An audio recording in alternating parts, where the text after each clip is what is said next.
தென்னிந்திய நடிகர் சங்க தேர்தலுக்கான வாக்குப்பதிவு நாளை நடைபெறுவதையொட்டி பாதுகாப்பு ஏற்பாடுகள் பலப்படுத்தப்பட்டுள்ளன. இதுகுறித்த கூடுதல் தகவல்களை வாக்குப்பதிவு நடைபெறவிருக்கும் பள்ளியில் இருக்கும் நமது செய்தியாளர் அழகரிடம் கேட்கலாம். வணக்கம் அழகர். நடிகர் சங்க தேர்தல் நாளை நடைபெற இருக்கின்ற நிலையில் அங்கு பாதுகாப்புக்கு ஏற்பாடுகள் என்னென்ன செய்யப்பட்டிருக்கின்றன அழகர்?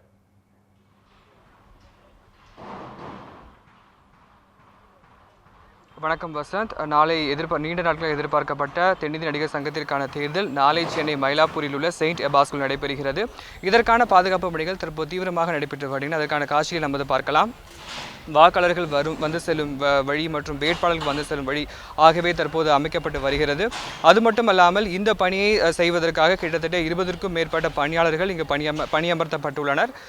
இவர்களின் மேற்பார்வையில் தான் தற்போது பணியாளர் நடைபெற்று வருகிறது. நாளை நடைபெற உள்ள இந்த தேர்தலுக்காக தற்போது இந்த பணிகளை தொடர்ந்து அடுத்ததாக இந்த பள்ளி வளாகத்தில் கிட்டத்தட்ட 24 சிசிடிவி கேமராக்கள் பொருத்தப்பட உள்ளன. இந்த கேமராவின் பார்வையின் மூலமாக வாக்காளர்கள் வாக்களிக்க வருவது மற்றும் பார்க்கிங் போன்ற வசதிகளும் போன்றவற்றை கண்காணிக்கப்பட உள்ளது. அதுபோல மட்டுமல்லாமல் இந்த வளாகத்தை சுற்றிலும் கிட்டத்தட்ட 200க்கும் மேற்பட்ட போலீசார்கள் தங்களது காவல் பணியில் ஈடுபடுத்தப்பட உள்ளனர். இவர்கள் ஏசி மற்றும் டிசி ஆகியோர்களின் தலைமையில் இந்த காவல் பணியில் ஈடுபடுத்தப்பட உள்ளனர். அது மட்டுமின்றி 5 அறைகள் கொண்ட வாக்குச்சாவடி தான் இங்கு அமைக்கப்பட்டு வருகிறது. இந்த வாக்குச்சாவடியில் தான் வாக்காளர்கள் தங்களது சீட்டுகளை மற்றும் பெற்றுக்கொண்டு அதுக்கான வாக்குகளை இடுவார்கள்.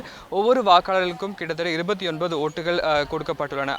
அதன்படி ஒவ்வொரு பதவிக்காக இருக்கக்கூடிய ஓட்டுகள் அதற்குரிய மேசையின் மேல் வைக்கப்பட்டு அந்த சீல்கள் அதிகாரிகள் முன்பில் குத்தப்பட்டு அதற்கு பிறகே பேலட் பாக்ஸ் எனப்படும் அந்த ஓட்டுப்பேட்டிக்குள் இடப்பட உள்ளது. வசந்த், அழகர், நாளை காலை எத்தனை மணிக்கு வாக்குப்பதிவு தொடங்கி எப்பொழுது அது முடிவடையும்? அழகர், நாளை வாக்குப்பதிவானது காலை 7 மணி முதல் தொடங்கி 5 மணி வரை நடைபெற உள்ளது. இந்த காலை 7 மணி முதல் 5 மணி வரைக்குள்ள தான் வாக்குகள் பெறப்பட்டு வாக்காளர்களின் வாக்குகள் செல்லப்படும் என்று அறிவிக்கப்பட்டுள்ளது.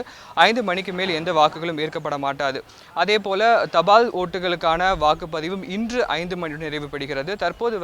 தற்போது கிடைத்துள்ள செய்தியின்படி 662 வாக்குகள் தபால் ஓட்டுகள் மூலம் பெறப்பட்டுள்ளது. இன்னும் வாக்குகள் இன்று மாலை 5 மணி வரை பெறப்பட உள்ளது. 5 மணிக்கு மேல், அதாவது 6 மணிக்கு மீது வாக்கானது நாளை எண்ணப்பட உள்ளது. இதற்கான அதிகாரிகள் தற்போது நியமிக்கப்பட்டுள்ளனர். இவர்களது தலைமையில் பத்மநாபன் தலைமையில், தேர்தல் அதிகாரி பத்மநாபன் தலைமையில் இந்த அதிகாரிகள் வாக்குகளை எண்ணி அதற்கான ஓட்டுப்பெட்டிக்குள் இட்டு அதன் பிறகு வாக்கான எண்ணிக்கையின் முடிவுகளை இரவு 8 மணிக்குள் அறிவிப்பார்கள் என்று எதிர்பார்க்கப்படுகிறது. வசந்த், உங்கள் தகவல்களுக்கு நன்றி அழகர்.